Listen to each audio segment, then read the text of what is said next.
신앙 고백하실까요? 나는 전능하신 아버지 하나님 천지의 창조주를 믿습니다. 나는 그의 유일하신 아들 우리 주 예수 그리스도를 믿습니다.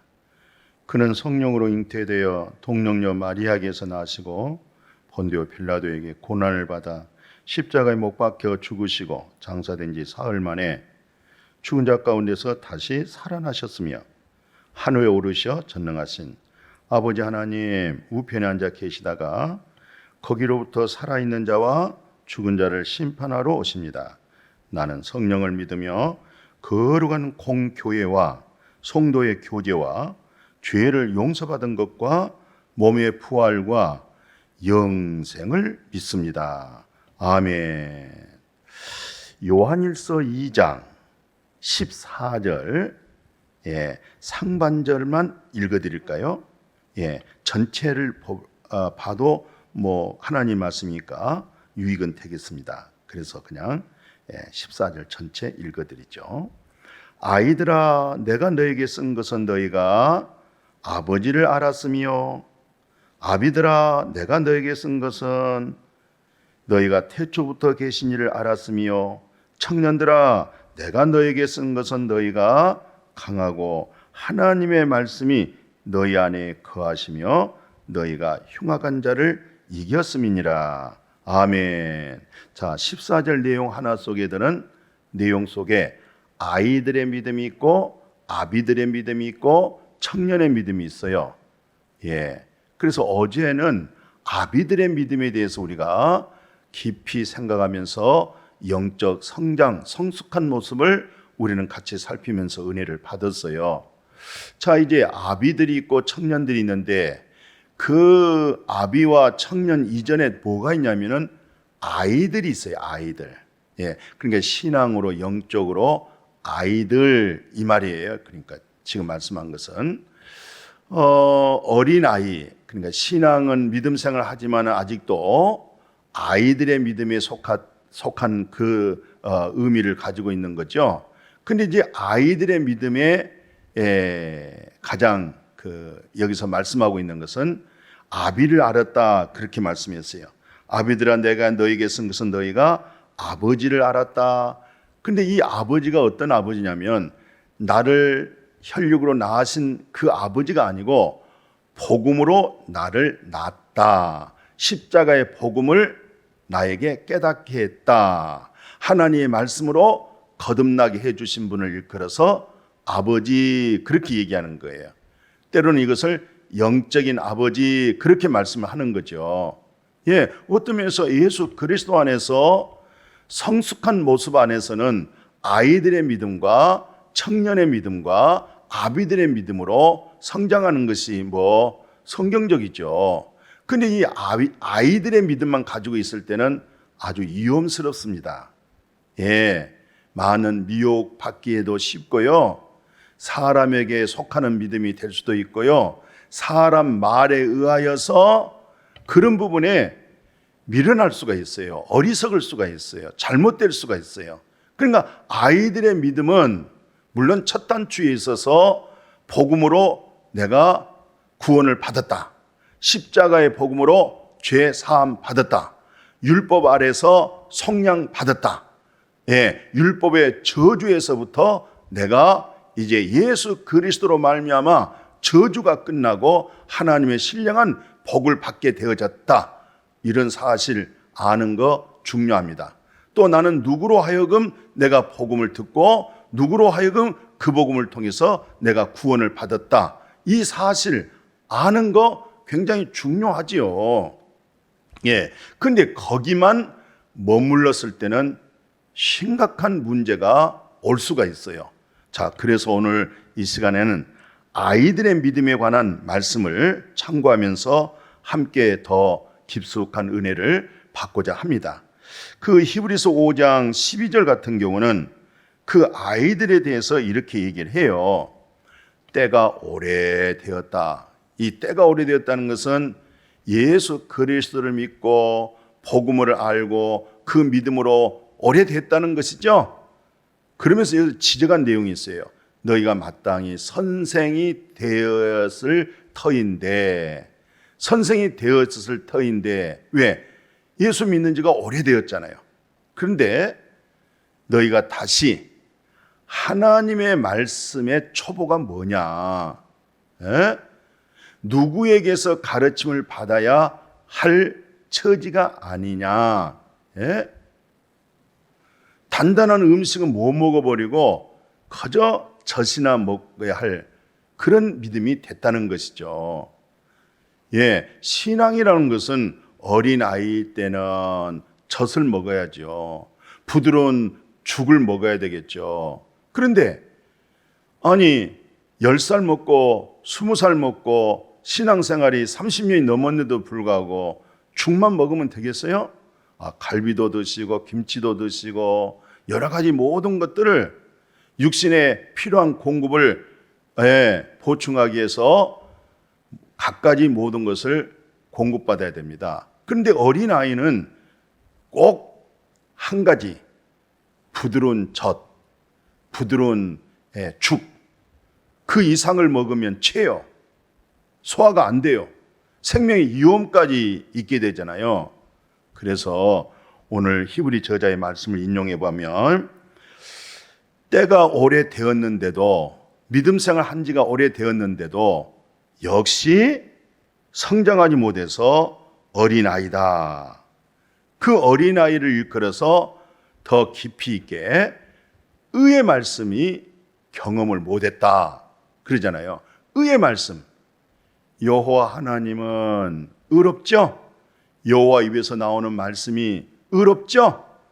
예, 이 의라고 하는 말은 이제 내 뜻을 접어들고 하나님의 뜻을 따르겠습니다. 그것이 하나님의 의를 얻었다. 하나님의 의의 말씀을 따르게 되었다. 하나님의 뜻을 따르게 되어졌다. 그런 얘기예요. 그러나 어린아이는요, 고집스럽습니다. 자기 뜻을 버리지 못해요. 예, 어린아이는요, 어린아이이기 때문에 자기 생각만 옳다고 주장하는 거죠. 그걸 일컬어서 아이들의 믿음이다. 그렇게 말씀을 하는 거예요. 우리가 서로 성도들 속에 교제하다 보면 서로 믿음의 깊이가 있어요. 서로 말씀의 깨달음이 다를 수가 있어요. 그럴 때마다 이 사람은 이 말씀으로 은혜를 받았구나. 저분은 그 말씀으로, 저 말씀으로 나름대로 말씀이 되었구나. 또 어떤 분은 그 말씀은 그 정도의 분량으로 생각할 수 있었구나. 어떤 분은 같은 말씀인데도 더 깊이 보기도 하고 알기도 하고 깨달아서 말하는 모습 다르죠?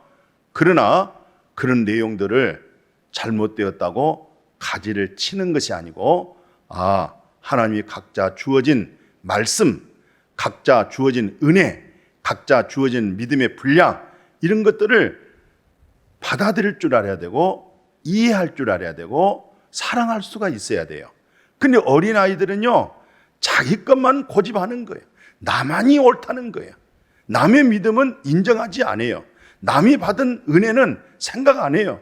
자기가 받은 은혜, 자기가 받은 말씀, 자기만이 옳다고 하는 거 참 어린아이죠. 그죠? 예, 여러분과 저는 물론 그런 때도 있었어요. 과정을 뒤돌아보면은 어린아이의 믿음이 없잖아 있었잖아요. 그런 과정을 거쳐서 오늘날 청년의 시기를 넘어서서 아비된 마음, 곧 그리스도의 마음으로 이제 해산의 수고 섬길 줄 알죠? 예, 그래서 아이들이란 믿음은 이런 상태였구나라는 것을 볼 수가 있었고, 또 히브리서 5장 그 13절 한번 봐보세요. 아까 12절 봤는데 그 13절 같은 경우도 그래요. 젖을 먹는 자마다 어린아이다. 예, 어린아이는 곧 의의 말씀을 경험하지 못했다. 의의 말씀이 경험하지 못하니까 누구 고집이 세겠어요? 아이의 고집이 센 거예요. 누구 뜻이? 자기 뜻이 앞서는 거예요. 예, 그게 자기 의예요. 예, 우리는 이제 의를 얻었다 이 말은 하나님의 뜻을 따르겠습니다. 하나님의 뜻에 순종하겠습니다. 영의 인도를 받겠습니다. 진리의 말씀을 따르겠습니다. 진리의 말씀 가운데 그리스도의 형상의 분량으로 성장해 나가는 모습이잖아요. 그죠? 예. 이제 우리가 어린아이의 믿음을 버리고 바로 이런 모습으로 자라가야 될 것 같아요. 그래서 이제 고린도전서 3장 1절에 어린아이의 믿음이란 것을 이렇게 지적하잖아요. 형제들아, 내가 신령한 자들을 대함과 같이 너에게 말할 수 없어서 육신에 속한 자, 그것을 그리스도 안에서 어린아이들, 그렇게 얘기하는 거예요. 그리스도 밖에 있는 얘기 아니에요.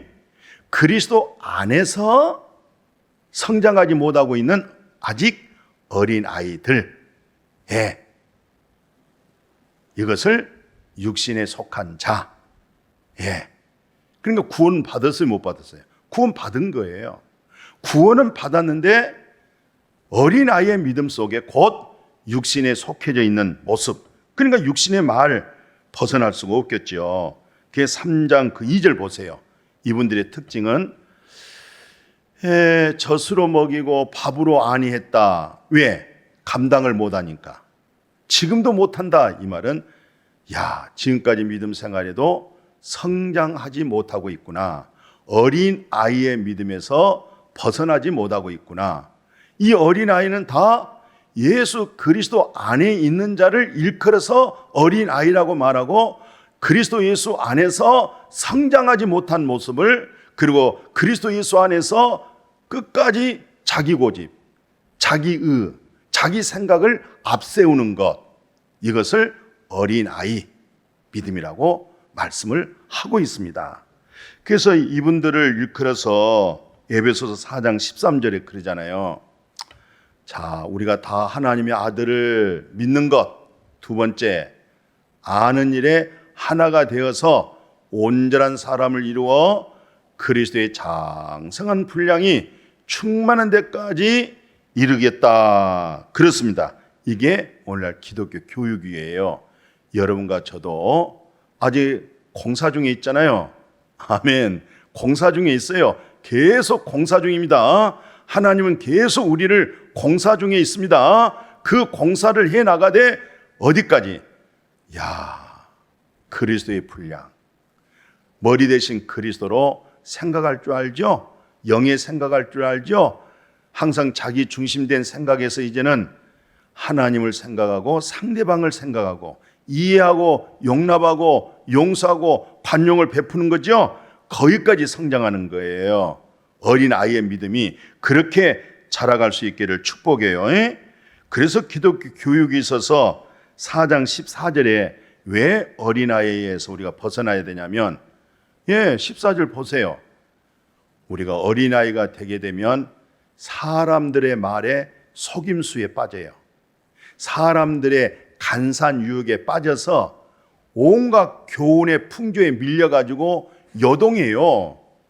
그래서 여동하지 않기 위해서는 아이들의 믿음이 청년의 믿음 돼야 되고, 청년의 믿음이 아비의 믿음이 돼야 되겠다, 이 말이에요. 그러니까 어린아이의 믿음은 사람의 속임수, 간산 유혹에 빠져 온갖 교훈의 풍조에 밀려서 여동할 수밖에 없는 거예요. 그래서 우리가 이제 어린아이의 때의 믿음을 버리고 좀 더 성장하고 성숙할 수 있는 그런 믿음으로 함께 살아갈 수 있기를 주님의 이름으로 축복합니다. 아멘. 거룩하신 하나님 아버지, 예수 그리스도 안에서 아이들의 믿음이 있습니다. 아이들의 믿음은요, 자기 생각을 굽힐 줄을 몰라요. 자기 생각만 주장하는 거예요. 자기만 옳다는 거예요. 그러나 이제 우리 하나님의 의는 모르고 내 의를 세울 때는 그렇지만, 이제는 우리 하나님 아버지의 의로움을 얻고 아버지 뜻을 따르고 내 생각을 내려놓고 내 뜻을 포기하고 하나님의 뜻을 받들어서 하나님의 생각을 이뤄나가는 그런 믿음으로 성장하도록 축복하여 주옵소서. 예수님의 이름으로 기도드렸습니다. 아멘.